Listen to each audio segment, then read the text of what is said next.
Claude Elkal, on va parler du Moyen-Orient, le risque de guerre. Au Moyen-Orient, on dit qu'il n'a jamais été aussi élevé, ou en tout cas rarement été aussi élevé. Pourquoi ? C'est très simple, parce que seule une guerre pourrait sauver le Premier ministre israélien Benjamin Netanyahou. Pourquoi ? La police israélienne recommande sa mise en accusation pour corruption. Les manifestations anti-Netanyahou réunissent plusieurs milliers de personnes à Tel Aviv depuis plusieurs semaines. Depuis que Donald Trump a reconnu Jérusalem comme capitale d'Israël et qu'aucun des alliés principaux de l'État hébreu ne l'a suivi, Netanyahou est isolé sur la scène internationale.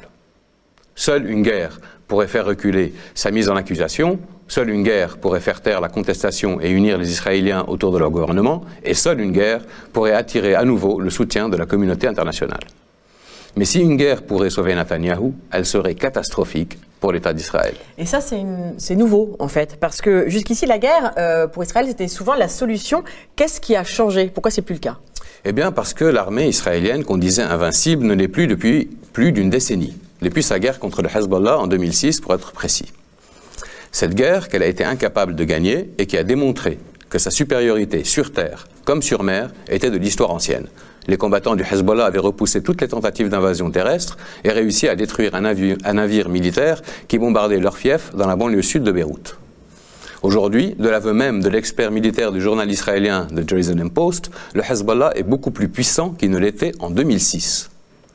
Il posséderait des dizaines de milliers de missiles capables d'atteindre n'importe quelle cible civile ou militaire sur le territoire israélien et de détruire tout navire de guerre qui s'aventurerait au large des côtes libanaises.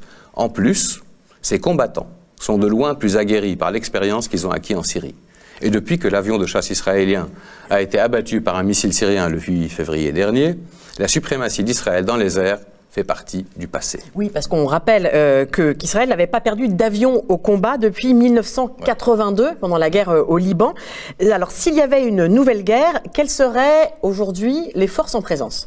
Eh bien, selon le chef du Hezbollah, Hassan Nasrallah, en cas de guerre, Israël affronterait une large alliance qui engloberait le Hezbollah, l'armée syrienne, que la guerre en Syrie a formée à la guérilla urbaine et considérablement aguerrie, des milices irakiennes, qui ont joué un rôle très important dans la défaite de Daesh à Mossoul en Irak, des pasdaran iraniens, la garde prétorienne de la République islamique d'Iran et des combattants venus d'Afghanistan, du Pakistan et de nombreux pays de la région, sans oublier le Hamas et les autres groupes paramilitaires palestiniens. Face à une telle alliance, Israël a peu de chances de gagner une guerre éclair sur de multiples fronts, au Liban, en Syrie et à Gaza.